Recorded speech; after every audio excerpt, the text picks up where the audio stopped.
Us gardeners are always looking for something that's powerful, impactful, fast-growing, and it's going to have done its job amazingly for us. Well, one such group of plants are these guys.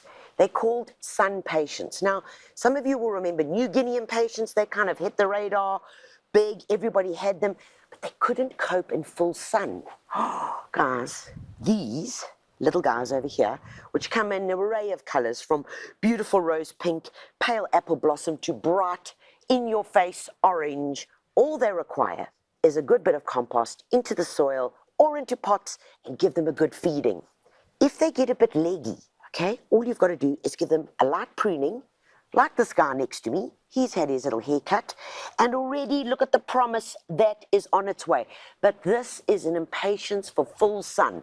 In terms of size, 50 centimeters by 50 centimeters, beautifully mounded and full of flower.